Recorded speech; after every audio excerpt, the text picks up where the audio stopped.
Hey everyone, today's overview and review video is on Paleo and the expansion, A New Beginning.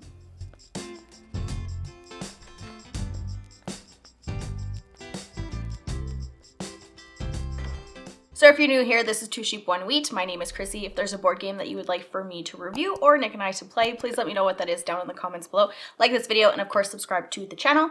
And also we have added members to the channel, so please take a look over there if you enjoy board games. And a big thank you to all of the members who have already joined. We have so much fun together. So Paleo is basically Stone Age. That's what's going on here. So let's go ahead and take a look at the table and see what the base game has and what the expansion comes with, and then we'll dive deeper into it. So we've got a few boards here. So these three big boards right here, this is from the base game. So basically we have a base camp, we have the wilderness, and we have night phase. And then basically for cards, we have people, we have dreams, and we have ideas. And ideas are basically what we think of, and when we think of them, then we're able to build them later on throughout the game based off of these tokens right here. So the things that are already available to us are torches, stone axes, and spears. So those are already available to us as long as that we can build them, which are resources, which we start with 5 food from. One thing different with this game, at the end of night phase, which is one of the boards, all of our food that we don't use is going to spoil, so we can't keep an abundance of food for the next round. So that's one of the changes with the expansion. So along with food, we have wood and stone, and the expansion comes with grain. Then we have wilderness board here. So basically, whenever you're done with your card, you're going to flip over a card and you're going to figure out if you can do it or not. And you're going to discard it like that. There are some like this here, this icon, that is discarding cards face down. So you would take them from the top of your deck and you would place them right here. And at the end of night phase, then you're going to reshuffle all of these cards and redistribute to all players. Then we get to night. Now, night also has some secret cards on here. You'll come across some animal cards. You'll come across some dreams, different things that will have the number of these secret cards on them, and you'll just flip them and then you'll be able to do whatever's on them. As an example, this one here is just acting as an extra person. It's Darka, so it'll give you extra weapons to be able to use to hunt animals and whatnot and defeat some of your cards. So some are different. That one is just Darka. Then we have some dice too, and then it does also show here what happens at the end of night. So night, you have to feed all of your people with the food that you have collected, or you'll get a death token. So that is one of the things that you need to do. And then also, so this game that I have set up, I have C and M set up. So these are 2 modules that we're playing with, and they both have different things. So at the end of night, if you don't have 4 wood, or if you don't have a trap, you'll get a death. If you do have either of those, then they get discarded. This one here is 3 pelts. If you don't have 3 pelts, then you'll get a death. Now, death would simply just go up here, and the game would end once all 5 are up here. And then something with the expansion that has been added. So basically this one is, like I was saying, all the rest of the food. Let's say that, we have 4 people. So let's just say that there was 1 food left over. It would get spoiled and it would be discarded. You don't get to keep anything. And then with this new board here, so you're going to be able to trap some animals. So you'll be able to trap some animals like this. So you can either kill them from the first option on top and you'll be able to gain what is right here on the corner, or you can trap them and send them to the farm. And so that would just be placing it here. It is behind a fence. So now when it's behind a fence with this new night effect, it stays. It's not going to run away. If it's not behind a fence, you'd have to feed it to keep it there. If you don't have any of the grain, then it's going to run away and then you don't get it anymore. So that is part of the new board up here for the farm. Some of the new cards that come with the expansion have these icons on here, and you'll be able to do the ability that's on here. So for the animal action, you'll be able to either take a stable action, which just means gaining the icon that are up here for all of the animals that you have behind here. They don't need to be behind a fence or anything. As long as they are up here, you have the ability to capture 3 of them. You'll be able to gain what is up here in the corner, in the top right corner. Or if you choose to slaughter them without paying the cost here for the card, you'll just simply get the resources that are beside that option on the card. So there's those 2 options for the animal action. And then we have the grain action. So grain action is basically harvesting. So for 2 cards, to discard 2 cards face down, you can gain a grain, and then here for a grain. And then this bottom action for a grain, you can get 2 food, which comes in handy considering you cannot keep any of your food since at the end of night it spoils. And then for the third action on the farm, you can utilize the farm itself. So for wood, you can construct another fence. For wood and rock, you can construct the scythe. So this one is basically taking 2 cards face down, discarding 2 cards face down, and gaining 2 wheat instead of 1. And then for milestone, instead of exchanging 1 wheat for 2 food, you can exchange 1 to 3 wheat for 2 to 6 food. And once you've built these are basically buildings. They are considered buildings for some of the scenarios. So these would just simply cover up the spot that is already on the farm board. And then we come to the big one here, which is the hut. So once you can pay 2 wood and 2 wheat for the roof of the hut. So the hut is one of the bigger things in the expansion. So once you're able to pay for it, that is the roof. You just simply put it on top of the hut. And this is now, you're able to sleep in the hut at night now. So when that happens, when you have it built, it actually heals 2 damage on either 1 person or 1 heart on 2 people, 1 damage on 2 people. So now you have the option to do that whenever you have built the hut. So when you've constructed this, the hut was just placed next to the board, and you can just simply put the roof on, and it does have the reminder here for night phase. Then you get to remove 2 damage off of a person. So I do have the M scenario set up. So with that comes this settlement. So either you build 5 buildings, like I was saying earlier, these all count as buildings. So once you've reached 5 buildings, or you've caught 3 animals in the farm, then you'll be able to do this. So now with these ones, you're going to get a little bit more options here to help with your painting, because the painting for this game is how you're going to finish the game. Once you have finished your painting with all 5 pieces, then you've won the game. And then the way to fail the game is if you've somehow managed to get 5 deaths during the game, then you automatically lose the game. And the game is cooperative, so you're able to help each other out. So let's go ahead and take a look at the setup and kind of how the game actually plays. So basically for setup, each player is going to start with 2 characters here. So we have the warrior and a hunter. For this player, shepherd and the scout. All of them have their lives on their cards. Now these are some of the newer cards from the expansion, along with the icons down at the bottom, which is what you're going to be able to use kind of like a skill test for most of these cards and how you're going to gain the abilities that are on them. And with that, they also have these tokens up at the top so that you can collect some of them, which are going to help you again with your skill test throughout the game. So that is basically set up for players. Now the way to play the game, you are always allowed to look at all of your cards at any time face down to see what order they're in. But when you're choosing a card, you get to choose between the top 3 cards, and you can rearrange them any way that you want. There's a bit of a description here. What type of cards do what? So this one here would gain you rocks or pelts. This one here is a special card we'll come back to in a few minutes here. And then these forest cards are wood or food. So these ones right here are just a little bit different. They go with the scenarios. So depending on which scenario you're playing with, you're going to have different cards that I am playing with. This one, basically, if you have any food, you can discard 1 food to discard any of these red cards here because they are not good. Or you can discard 2 food if you were to have any here in the pool to get 1 of the traps, which is handy because we would need 1 of these traps so that we don't get a death token at the end of night. So that is that one. We have these here. So this one normally would get you a rock or a pelt. This one here, we have to discard a torch and get rid of this card to be able to come up with an idea. So when this happens, if you're able to do it, then you would just discard your token, and we would get rid of this card to think of an idea and come up with it. So we came up with a bow and arrow, so this would basically go up here. Now we have the bow and arrow available to us to be able to build if we were to have the resources in the pool. Now we would be able to construct that. And then for the forest here is berries. So if you have, see, like this type of skill test, if you had 2 eyes and you were able to get rid of 2 cards, then you would gain 3 meat. However, I don't have any eyes. My partner here does have 2 eyes, so I could ask for them to help me if they had this icon down here at the bottom. So let's just say my partner went with the forest card here, they flipped it over, and they were able to help me. Then we would be able to get 3 food. Then we'd be able to add it to the pool. I would have to get rid of 2 of these cards.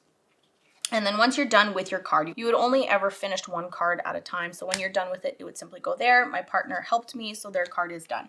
So now you would draw up 3 more cards, figure out which one you want. Red cards are bad, so you might not want to do that.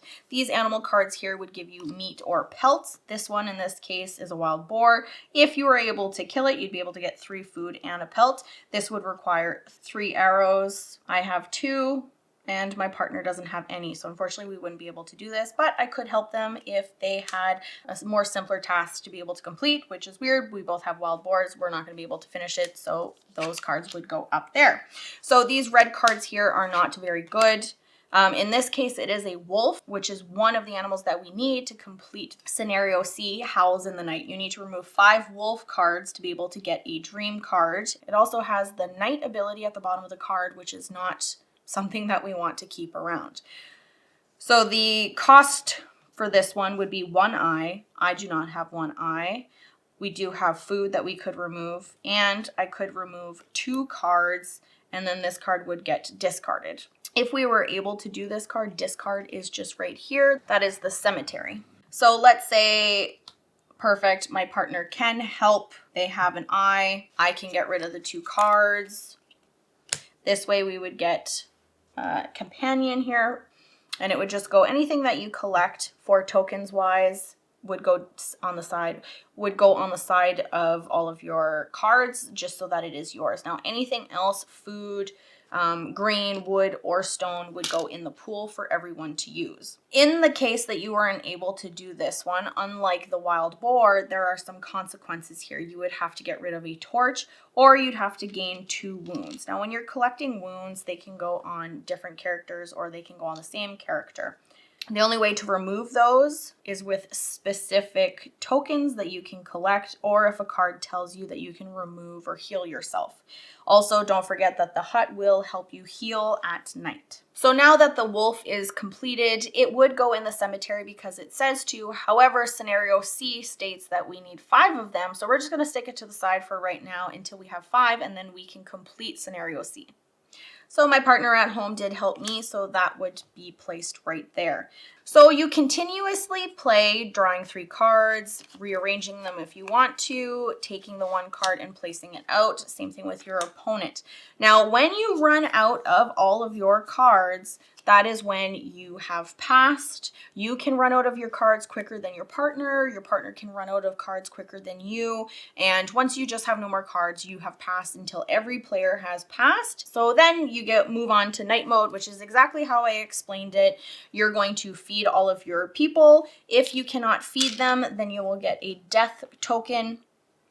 Once you do that, you would get rid of any of the other food that was here because it has spoiled. If you have any animals in your farm that are not enclosed by a fence, you'll have to feed them grain. If you do not have grain, then they run away and they're no longer yours. So a card I want to go a little bit more into detail with now is crafting with the workbench up here. If you have the resources in the pool that you're able to craft with, and you get one of these cards, you'll be able to craft using the workbench. So right now, let's say that I have a wood and a stone. I can craft 1 item. There are cards in the deck that will allow you to craft up to 2 at one time. Now, if you're crafting, you have to use the resources that you have in the pool.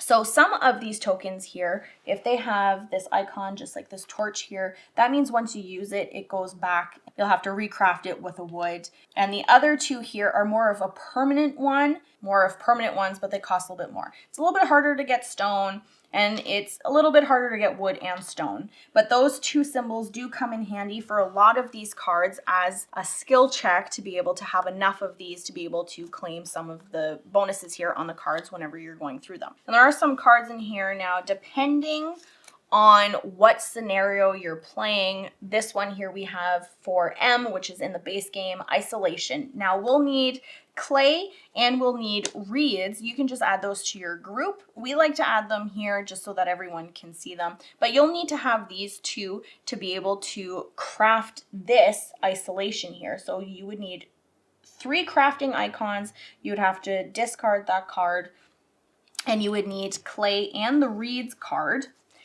which is that one. And as soon as you have these and you have the ability to craft like this at home card, then you would be able to remove this, and you would be able to remove this stipulation down here, a new beginning. So getting rid of those two will really help you come nighttime. So once you've completed the isolation, you would be able to be rewarded with one piece of the painting, which will help you further the game and probably, hopefully, win the game. So the game, learning the game wasn't too bad. We only played the base game a couple of times before actually getting the expansion. Learning the game wasn't terrible. There are 2 booklets in the box for the base game, so you do get the rule book, but then you also get a trifold pamphlet type of style that does go through a lot more of the cards. All the cards are listed in there. If there's any questions about it, then that really helps because there are a bunch of different decks, a bunch of different cards, and a lot of icons in this game too, but most of the time you know what they are. As long as you've played once or twice, then you know what the icons are going to be. But there are a lot of scenarios. There's a bunch of different ones, all adding different animals, different kinds of just different things. Anything that's going to happen in the wilderness will be able to come through in all of these scenarios here. Now, the expansion also added more scenarios, and the expansion also added new icons. But the rule books both did a really good job at explaining them. I went through all the rule books, of course, for this video, and I didn't have too hard of a time understanding them. Again, I've already played the game, so that could play a bit into it. But I had no problem with the rule books. It was pretty easy to learn. Listening to Nick read the rule books to me and explaining it. We didn't actually go through the rule book for the expansion either. We pretty much knew how to play the game, so we just read what the expansion actually added. So the extra nighttime stuff, the board wasn't really hard to learn either. Really, it's just follow what is on your cards. And I do enjoy playing with the expansion. I think that this game was a really good game to begin with, but I do enjoy what they added with the expansion, especially with the hut. I think the hut is one of the bigger things because you get to heal yourself at night. It was a bit of a higher cost with the grain and the wood. I also like that they've added the grain into here because it's adding the farm, which totally makes sense, that you can trap them in the fence. If they're not trapped, then you have to feed them. If you can't feed them, then they just run away, which is very true to real life scenarios. So I thought that that was really neat too. Really enjoyed playing with that aspect. And the new cards with the, I think scenario C is, or the scenario M is what had added the new cards that have the farm ability on there. Really liked that thought-wise, okay, if I collect this animal, if I trap the animal, this animal, that animal, we need food. If I can do that farm action, then I can get meat. There's some animals that have pelts on them, so I'll be able to get the pelts because of the specific scenario that you're playing. And again, so many scenarios, so each time you play is going to be altered just a little bit differently. But I really liked that about it too. So I think the hut and I think that the farm ability on the farm board are 2 of the bigger changes for it. And because nighttime now, you are getting rid of all of your meat. After you feed your people, then you have to get rid of the rest of the food because it has spoiled.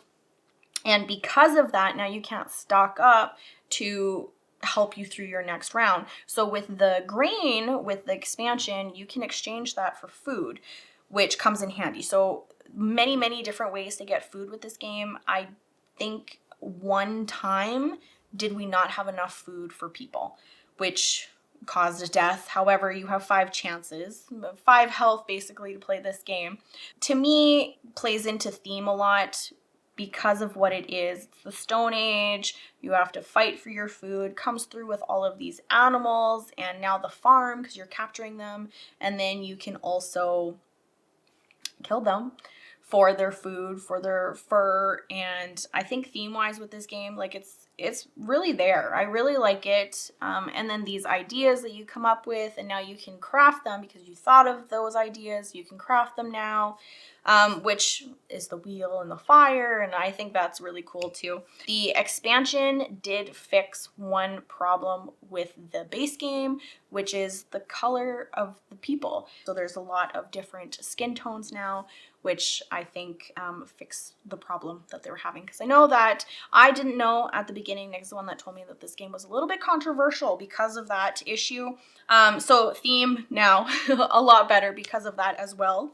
And the artwork, I guess, that would lead us into is really good. I really enjoy this type of style. It's almost like painting style. Everything that you look at has some type of artwork on it, down to the boards, and the boards all make sense. I like all of the artwork in this game. All of the people cards now, it's the same style as the base game, but these are the ones from the expansion. And I think that they give you a little bit more of abilities, almost more health too for these people. So I really enjoy that. Also gives you a little bit more resources here too. This one allows you to do 2 things: add to the workbench, and you get a torch. So I'm really liking the new people. And then dreams too. Dreams are pretty cool. It's like the paintings in the caves. But yeah, I really like all of these abilities too. A lot of these are just what are in your normal deck that you're playing with too, like these ones here, but they just give you a little bit more of these tokens here that you can't get any other way. So that's nice. And all of the cards get reshuffled together. So even if your partner is collecting these cards, placing them whenever you get these, they go on the top of your deck. So whenever you are collecting these, they're still going to end up in a pile and you still have a chance to get them, which is really, really nice. And then the ideas here, which are basically all of these tokens here, they're going to allow you to build other things. This one here is a painting. I've never gotten this card and I wish we would. I know at the end of our Nick and I's playthrough, we had an overabundance of tokens and we were doing really, really well with all of our icons, and so we were going through and killing a lot of things, and that helped us with the wolves to be able to get that the howls in the night off so that we could stop getting death tokens, because wood actually was hard to come by, but because we had all of those tokens we were able to complete the task that we needed to. So you might end up with a bunch of these to be able to gain some of the bonuses down at the bottom, but again, all of these, and like these are all really good. This one here would prevent you from getting any wounds, which is nice. This one here again is collecting a painting, another painting. I think constructing these come a little bit harder now because when playing this game, you have to discard so many cards. So there's a lot of cards that you're not actually seeing because you're able to do what you can do on the card that you have. So there is a lot. I know that there was one card that Nick had and it was like discard 5 cards face down, which is a lot of cards, and you go through your deck pretty quick like that. But I think that that just kind of adds to the game. I really don't mind that aspect of the game. I kind of enjoy it, actually. And I do enjoy that it is cooperative and everyone's kind of helping together.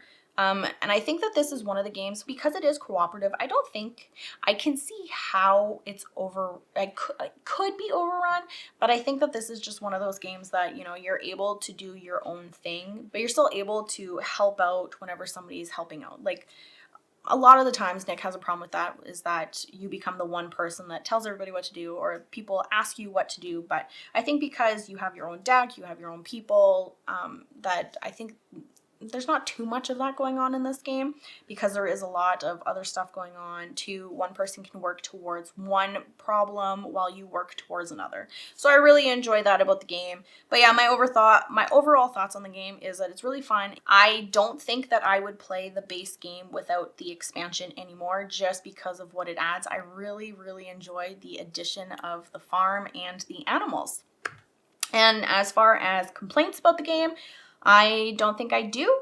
Maybe a little large because of the 3 boards from the base game and now added another board. But it fits our table, so just a warning, I suppose, to other people that it is a little bit of a bigger game. So anyways, I hope you enjoyed this video and I will catch you next time.